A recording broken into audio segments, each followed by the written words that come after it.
warahmatullahi wabarakatuh. Saya Eva Latifah. Di sini saya akan menjelaskan tentang 6 metode pengembangan perangkat lunak paling populer. Di sini ada banyak model pengembangan software yang dapat kita pilih. Masing-masing menampilkan dasar-dasar sistem dan pendekatan yang berbeda.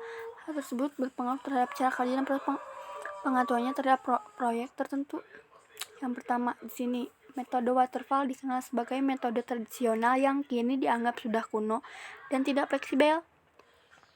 Namun, kita perlu belajar banyak dari metode ini karena ini merupakan dasar dari metode-metode baru yang muncul kemudian.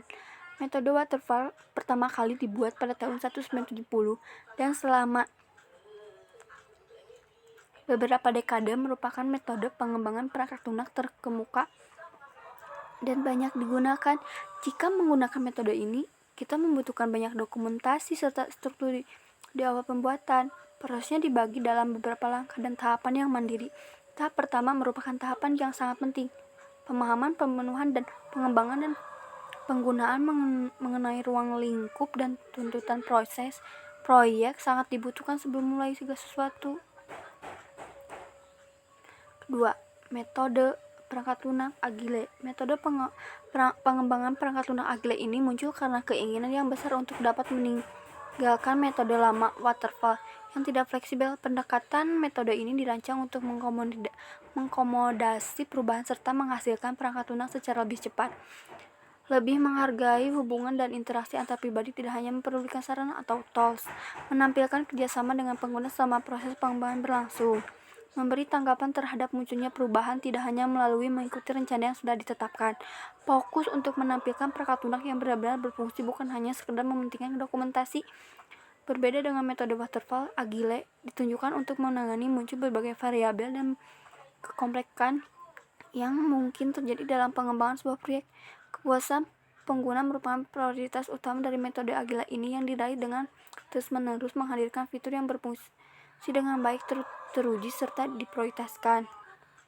Selanjutnya, metode pengembangan Scrum. Pada dasarnya, metode Scrum merupakan gabungan dari struktur ilmu dari metode pengembangan software tradisional atau waterfall dengan fleksibilitas dan praktik pengulangan dari metode Agile yang modern. Metode pada dasarnya meminjam filosofi metode Agile dalam hal pengembangan dan pengguna harus saling bekerja sama secara terus-menerus setiap hari. Cara kerjanya adalah dengan memecah tujuan akhir menjadi beberapa tujuan kecil pada awal proyek dan mengerjakan terlebih dahulu tujuan-tujuan tersebut. Cara yang digunakan untuk mengerjakan tujuan adalah dengan melakukan pengulangan kerja secara berkala dalam membuat software, kemudian sesering mungkin menampilkan hasilnya. Proses ini biasanya memakan waktu kurang lebih 2 minggu.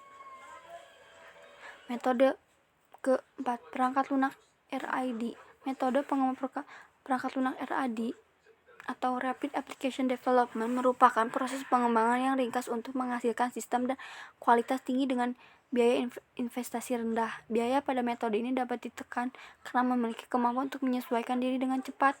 Ada 4 tahap dalam metode RAD, yaitu perencanaan kebutuhan, desain dari pengguna, pembangunan atau konteks, serta peralihan dari sistem lama ke sistem baru.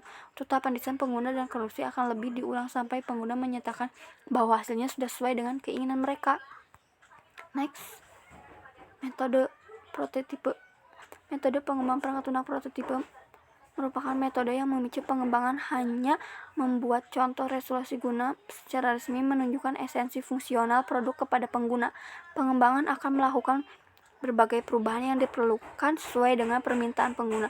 Setelah sampai di atas disepakati, pengembang baru akan produk aslinya sebagai hasil akhir dari proyek.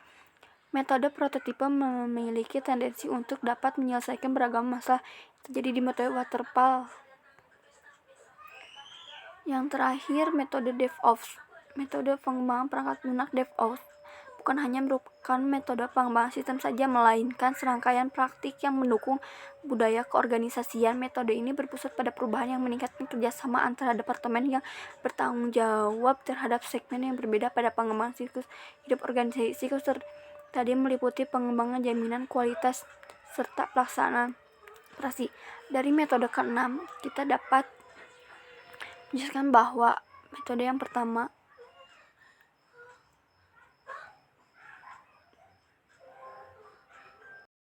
Dari keenam metode tersebut, kita dapat menyimpulkan bahwa masing-masing dari metode tersebut memiliki kekurangan dan kelebihannya masing-masing.